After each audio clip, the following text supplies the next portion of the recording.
Thank you for joining the JMM International Women's Day event. Today, I'm speaking with the dynamic Erin Holland, sports presenter, TV host, philanthropist, and the director and co-founder of Golconda Property Group. From luxury property development to global brand collaborations, Erin has made her mark in multiple industries while championing causes close to her heart. Thanks for joining me, Erin. Oh, it's an absolute pleasure to be here. Thank you for including me. I'm really excited. Oh, look, Erin, so you've had such a diverse career from sort of media and sports broadcasting to luxury real estate. So what's inspired you to then turn to the real estate development with Golconda Property Group? I guess it all came from meeting my husband, Ben. So before even the media and sports presenting, I actually trained as an opera singer and had ambitions to be on Broadway. So I'm a singer dancer by trade, studied at the Sydney Conservatorium, and I always wanted to have a life on stage in front of people. And money was never a consideration, I suppose. It was always I want to do something that I love, and as long as I can pay my own rent at the end of the day, I don't mind. And then as I got older and I started working in the media industry, met my wonderful manager, started actually building, I suppose, a little nest egg and actually having something to show for all my years of work. My boyfriend at the time, now my husband, was like, you should be doing something with your money. Why don't you invest? And the freelancer in me was like, I can't, I don't know when I'm getting paid next. Like, this is what happens when you work for yourself, save, save, save. And he goes, yeah, but there's other ways that we can make your money work for you. And he, as a sports person since he was 19, been on a great salary, fell in love with the property industry and the way that it could work as an investment stream for him post cricket and his career after he finished playing. So he encouraged me after a lot of convincing and consideration to purchase my first property in 2019, which was a little property up in Brisbane in one of the inner city suburbs. And because of the decision that he helped me make in the right area, I was able to purchase my second only 2 years later with the equity I'd made on the first, and kind of the rest was history. So it was an understanding of how, I suppose, money could work for you in an investment that felt like it made sense to me because it was tangible, it was bricks and mortar, it was something I could see, and maybe an easier way for me to get my head around investing rather than the many other ways that are obviously wonderful to invest. It was through learning about the industry through him, seeing how it had worked for him, entering it myself, and then now doing what I've done. He decided that, this is what us and our family are going to focus on in terms of investing. And then I think, like with anything, the more you learn about a certain industry, the more you get to understand it and appreciate it. And yeah, the obsession kind of went from there. I think other than Instagram, realestate.com is the number one most searched thing on my phone. So it's an ever-changing beast, and I love that. I think that's the most exciting thing about the property industry, and it's become a bit of a shared love of both of ours, which then in turn led us to start Golconda Property Group. Oh, how wonderful. And so Beju Residence was another one of your ventures, actually. And so that one had its focus on luxury living in South-East Queensland, so in areas like the Gold Coast. So what set this apart, and how did you reflect your own personal vision for the property industry? So Beju Residences was a multi-res luxury townhouse precinct that we created on the Tallebudgera Creek. For us being from Queensland originally, myself being a Cairns kid with Brisbane family, Ben being Brisbane born and raised, spent a lot of time on the Gold Coast. I think sticking to the areas that we know and we felt comfortable in was important. For me, Beju was wonderful because it allowed me, along with our wonderful interior designer, to work together on creating that really aesthetic, beautiful luxury living, but still at a price point that was affordable to the target market that we were targeting. So yeah, I think for us it was our first multi-res build, which was really exciting, and a massive leap of faith, I suppose, in a time where we undertook it at the back end of COVID, and we actually completed the entire project within 2 years, which was incredible. But the learning process of that, of working with councils, creating something, from scratch, was exciting. Ben found the site, did all the feasibility, figured out that, hopefully should things go to plan, which they did, it was going to be a great revenue income for us. And it was an awesome experience, and it's something that we really like to look to replicate again. But I think that's the thing about this industry, right? It's every situation is so specific and different, and it's really not easy. But I think that's such an awesome challenge, and what we hope to do is bring a certain level of lifestyle and living, but at a price that's fair and hopefully affordable for people. And Erin, you touched on this earlier. So you have had this extensive career and really strong background in media, which of course has required this massive focus on personal branding and your professional work. So how would you say that this has influenced and maybe informed your approach to business and leadership in real estate in this new venture?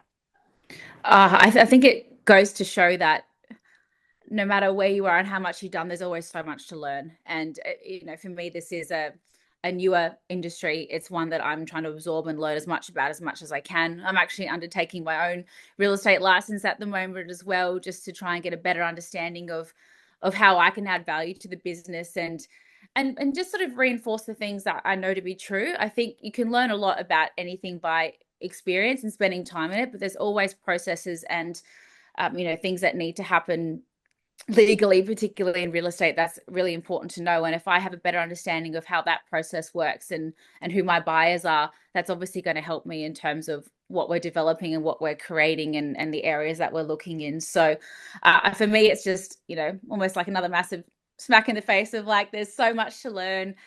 You can never rest on your laurels in media, and you definitely can't in the property sector. Everything's always ever changing.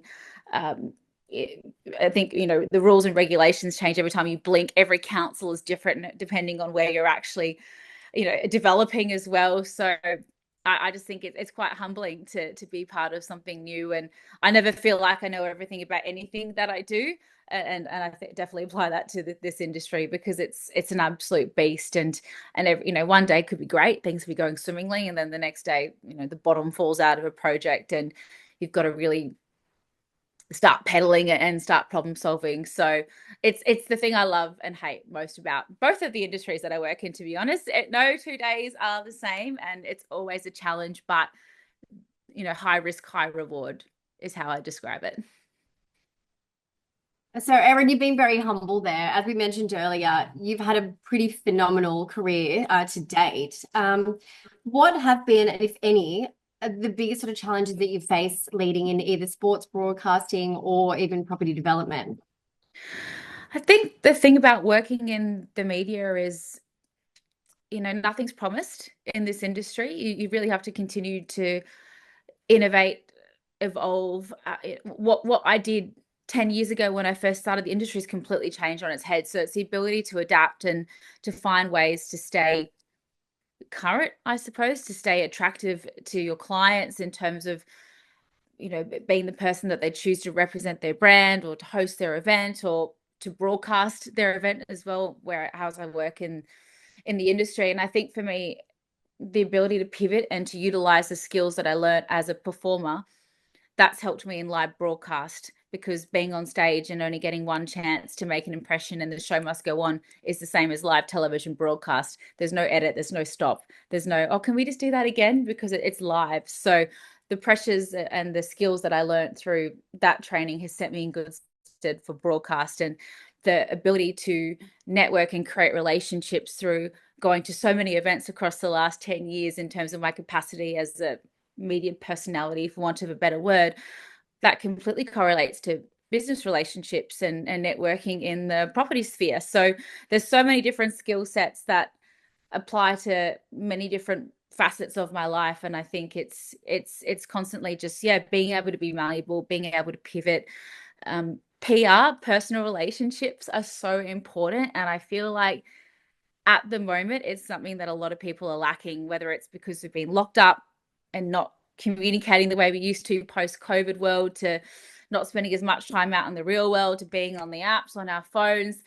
Connection is so important. The ability to connect and to network and to build trust in your clients and the people around you is really important. And there's a lot of option now these days. People have so many options that they can choose when it comes to working with people. What is it about you that makes someone wants to work with you?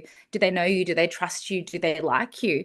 I think that's really important no matter what industry you're in. So yeah, it's it's interesting how, even though I've done a few different things in my life, I think the biggest challenge is just, yeah, finding ways to stay appealing as a product. If I am the product within myself, I suppose, or if it's the product that I'm working for or creating, then it's just finding ways to stay relevant, for want of a better word. I think that's the biggest challenge that we all face, particularly in the media. Well, I think you're doing a phenomenal job with that anyway. And you do have phenomenal divisions of your business or different facets, as you actually call them. So, how do you actually balance all of those different aspects of your life? I think certain times there's more to do with some of those facets than others. So, for example, with the development process, my strengths lie in marketing, in communications, in the finishes and the products and the relationships I have with our suppliers and things like that. Ben is the feasibility on the ground, getting the contractors sorted. Like we've got our own sort of avenues, I suppose. So when it's really busy for one of us, then I'm, it's maybe not so busy for me, and I can be focusing more on my media and my presenting and that part of my job. So I think it's a slow burn development. So that actually works in well with everything else that happens. Not everything can happen 24/7 for me at the same time. I sort of come into things a little bit later on down the track. So it works well. It's a good balancing act. And I think, the best thing about working for myself is that you have the ability to sort of juggle things around, and I've got a wonderful manager that helps keep my life on track and make sure that everything fits. And I absolutely love what I do for work, so I don't care if I work 24/7, 7 days a week, 365 days of the year, because there's such a variety in my life. That is what keeps me going and keeps me fueled. So yeah, it's amazing what you can get done when you sort of prioritize things. And I've learned some processes over the years of not allowing myself to get overwhelmed and sort of figuring out how to get everything done. It's a challenge, but it's awesome. Erin, I've seen your diary. I know you work 24/7. So congratulations on being able to manage all of that. And you're right, you do have a great manager that gets you into everything, who's got you into here, which is And lovely. that's one thing I would love to impress as well, is that Mm. I think the thing that's made me successful is knowing my strengths and my weaknesses. I know what I can do, and you bring people into your life, into your team, who are incredible at what they do, and you have to let them. So my manager is my business partner. He doesn't work for me. We work together. And I think that's really important, because when you are the product and you are the sell, I suppose, it's really hard to get perspective properly. You need someone to be really honest with you and very open with you, and sort of give it to you straight, which is really important. And then, I've got a wonderful stylist who helps me innovate my look so I don't look the same for the last 10 years in a row. And I think get people on board that you trust, who are leaders in their fields, and you need to let them do what they do, and you do what you do well. So that's one thing that's been really important for me, is putting trust into my team, because we're all successful together in that way, and not butting heads or creating problems. And on that as well, so International Women's Day is about celebrating the progress that women have made, but then also sort of driving, change where it's needed. What would you like to see for women in leadership roles across various industries of all the industries that you actually are in? More women in general. I think it's what we carry day to day in the load of life is incredible, and the way that we multitask and the way that we can get so many things done at the same time is an exceptional skill. So I think as more women in leadership is the best thing possible. Supporting women in the workplace, so that this struggle that I think so many of us feel when it comes to balancing having a family and work life balance, all of the pressures that are upon women, supporting women to actually be able to be in those positions in the first place is incredibly important. um I think we're pretty bloody incredible at what we do, and the things that we manage to juggle. So I think we need more. We honestly just need more, and the value that women bring in leadership, I think, considering the leadership that we have in our own lives, with our own relationships, with our own families, is exceptional. So yeah. 100%. And I looked, what advice would you give to women looking to sort of break into either property development or media and entertainment or entrepreneurship in general? I think utilize our networks. It's so incredibly important. Find a mentor, find someone that can help sort of try and uncover some of the confusions or the difficult things about an industry. I had a mentor many years ago breaking into music, which was wonderful. When I met my manager 10 years ago, I found him to be a mentor figure for me as well in terms of navigating this industry. And yeah, I think being really honest with yourself and recognizing what your strengths are and what your weaknesses are, and then finding a mentor that can help you with both is really important. Communication, the importance of networking, like I said, and creating those wonderful relationships will only set you in good stead. And, you have to be really fearless, I think, in these particular industries. And I've always been a person that can never live with the regret of not giving it a go. Things may not work out in life, and that's just the way things are. But I would never be able to live with myself if I didn't give it a hot crack. And here I am, 18 years on from moving from Cairns in the middle of nowhere to the big smoke in Sydney, and I never thought in a million years that I would be where I am now. It's all been completely by working really hard, having some good luck at the right times, having great people in my life. And you quite literally never know what will happen. The only absolute in life is if you don't try, you won't get there. But if you try, if you give it a hot crack, you never know where you'll end up. So I think it's having good people around you, trying to be fearless and back yourself to actually give it a go, because you'll 100% get none of the chances if you ever put yourself up for it, but you never know where you'll land if you give it a go. Look, let's jump back to the property facet of your career. So Golconda Property Group covers many different areas of the real estate world, including buyers agencies, sales, property development. So what's the most exciting part about leading this business? I think as a brand new business, just seeing how quickly it's grown has given us a lot of confidence that we're on the right track. Look, property is really scary. Let's be honest. It's one of the most expensive purchases you ever make. It's the Australian dream, as they say, to own your own property. And I think the satisfaction of clients, the return of clients. So within our buyers agency and our real estate side, we've had clients who we've helped purchase their house, and then they've asked us to sell the house that they're leaving to go to the house that they've just purchased. So already we go, okay, we've got a happy client. They trust this relationship. They now want us to sell. So that's sort of why we've ended up having so many arms so quickly, because we found that development takes a lot of time, and it peaks and troughs in terms of how busy you are depending on what's happening. So there is time to be working in the buying, selling, buyers advocacy side of things. So it kind of naturally happened that way, that there were so many arms so quickly. It started off as just development. Ben got his real estate license. People knew and loved him as a sports person.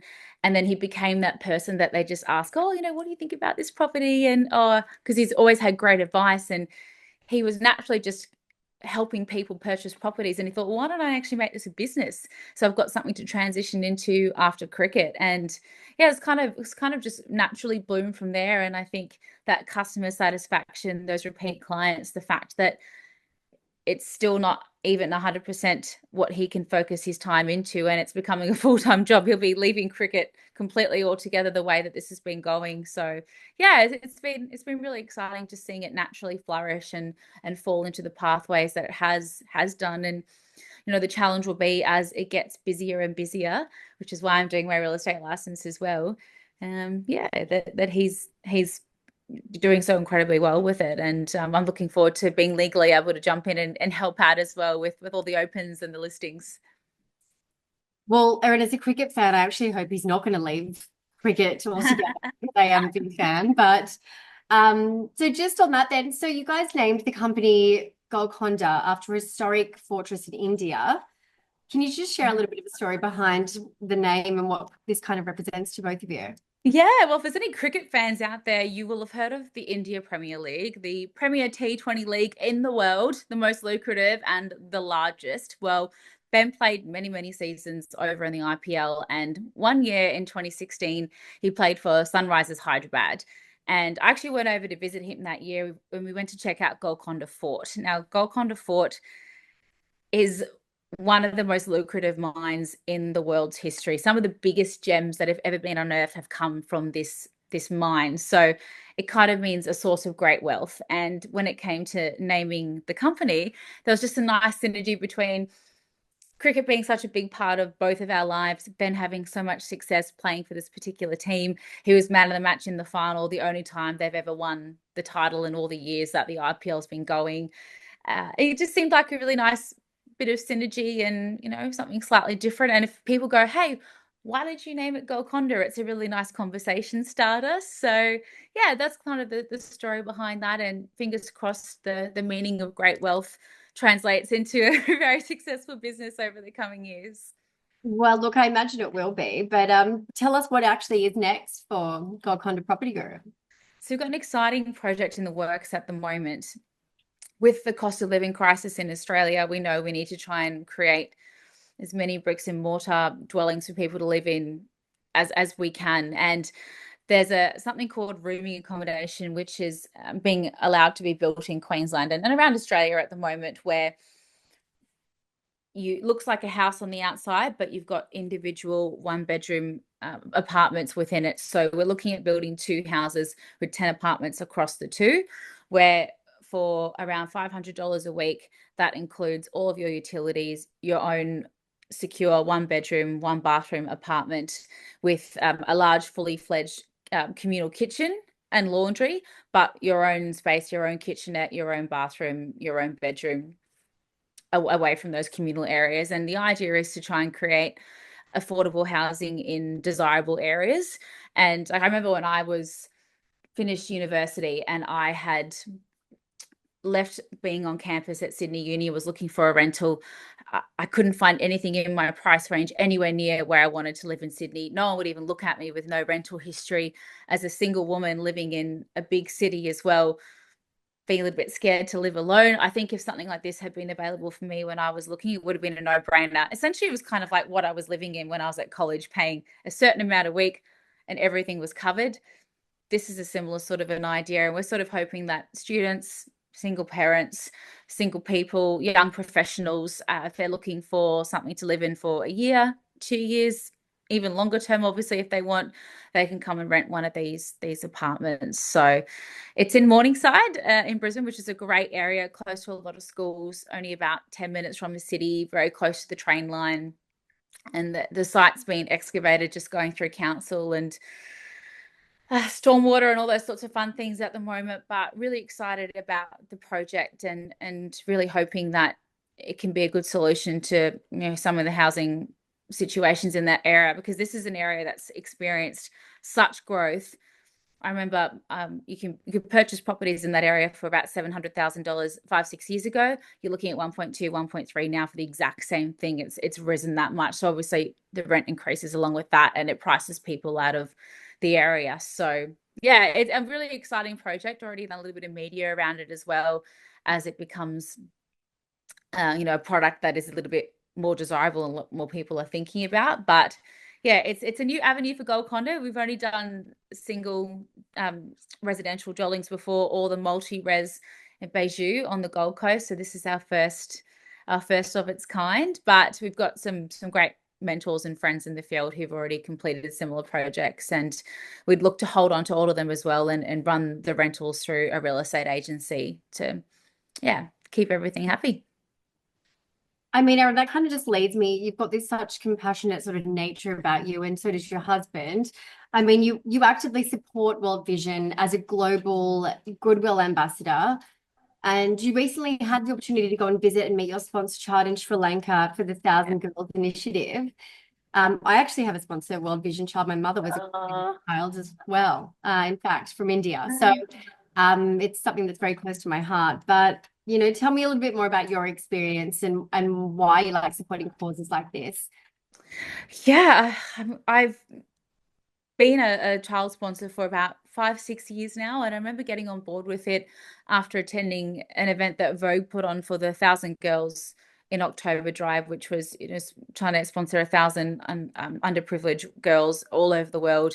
We all want to have the same rights and to be loved and respected and safe where we live. And unfortunately, we live in a world where not everyone is afforded those same opportunities. So it was something that really resonated with me. Personally, I've been having a real journey becoming a mother myself. So there was a way to, feel like you're making a difference and supporting, and supporting children all over the world. It's something that I really wanted to do. And the worst part is picking a child, because there's so many worthy children all over the world. And I remember, sorry, I'm getting emotional.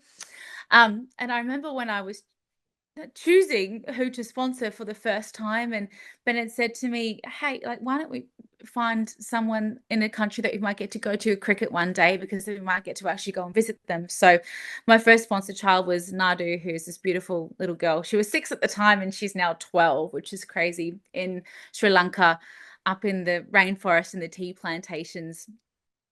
And loved the fact that she loved dancing and singing and all the same sorts of things that I loved when I was that age. And they actually afforded me the opportunity to go and visit her when I was in Sri Lanka last year, which was really exciting. And I now have another sponsored child off the back of a beautiful event I attended down in Melbourne last year, which was children with different abilities all over the world. Dylan Alcott went and did a wonderful documentary about what it's like to have a disability in less fortunate parts of the world, in third world countries. So now I have a little Musa from Nigeria, who's absolutely gorgeous, and I look forward to hopefully getting to get over there at some point with my work with World Vision and visit him. But I think it's very overwhelming knowing how to help when you see and you hear all of these stories of these children as well, the most vulnerable of our society. And what I loved about World Vision is it was such an easy, streamlined way to help and feel like you're making a difference. And I love the correspondence with the child. I love the fact that I've actually gone and gotten to see the work myself with my own eyes. And it's just something I'm really passionate about. And it's easy is not the right word, but it's such a nice way to feel like you're actually making a difference in not just their lives, but the community's lives, because it's not just the child you sponsor. They say on average, it's about 4 children per every one sponsorship that benefits. 100%. I'm getting a bit emotional as well. I can. Oh, that's great. I can attest to that. Yeah, my whole family, they were born in India and all part of World Vision, all had sponsors. And yeah, now we're in Australia and I run a company that looks after, International Women's Day events. So that's incredible. I want to ask you about that now. The presenter is coming out. I've got so many questions. But, I feel like it'll get very emotional. Maybe that's the next. We can have a whole other episode on that, to be honest. But that's exceptional. Like, you're living, breathing proof of what happens when people are given an opportunity to live out their dreams and to get the bare minimum, which is food, water, and a loving, safe place to call home, and that's their focus. So absolutely. And like, I know we're sort of changing tact here, but what do you think is the most important thing that other young women or ambitious women can learn when it comes to using the platform that you've built? And I know you said you've moved from Cairns and you've come down here, but what you've achieved is phenomenal, and what you've achieved, particularly in such a short amount of time, is phenomenal. I mean, how do you think they should be able to use their platforms to drive impact and their successes? I think the thing that we've learned about social media now is every account, every creator, you're your own little business, and you've got your own little target audience, and people follow you because they like what you do or they like your message. And I think it's the exciting thing about this scary social media world is there's always an ability to be seen, to go viral, to make your message count, your product count. And as frustrating as it can be sometimes, it is what is most exciting, because you actually never really know in this digital world what is around the corner. So I think say yes, open yourself up to the right opportunities, but always have in your mind, which is something my manager taught me as well, Morgan, is what's your 5-year plan? It's not always about instant gratification. What is the right thing for you moving forward? Where do you want to be in 5 years' time? And always having that North Star can really help you when it comes to making those sticky, difficult situations. Just because something seems like good money at the time, if it's not ultimately what is right for you and your brand, then it's time to think again. And I think that's always really important. And that's when a mentor can come in handy as well, as someone who can help you figure out that plan of attack and and always have that driving force of where you'd like to be eventually. So I think it's, if online world, if social media is where your brand or your message, or you're putting yourself out there, I think you never know, stick with it. Nothing is wasted content, depending on what it is that you're doing, because should you meet the right person one day and that viral moment happens, you've got that bank of whatever it is sitting there waiting for people to sort of launch into, which is really exciting. But yeah, I think it's like anything, hard work. Like, nothing happens overnight. There's no such thing as an overnight success, and you never know when it can happen. So it's all about, I think, staying tenacious, staying hungry, staying focused. Knowing and believing in yourself is the hardest part, but it's what you need to do. Oh, Erin, this has actually been so lovely. I really want to thank you for coming on and sharing your insights and experiences today. It's been inspiring, and it's really nice to see all the work that you've been doing, and congratulations. So yeah, looking forward to seeing what's next. Oh, thank you so much. It's honestly an honor, and I hope that made sense. But I think the biggest thing I just impress upon people is just go back yourself. You're incredible. Go to back yourself, and you never know what can happen. Absolutely. All right. Thank you again. Look forward to it. No worries. Thank you, guys.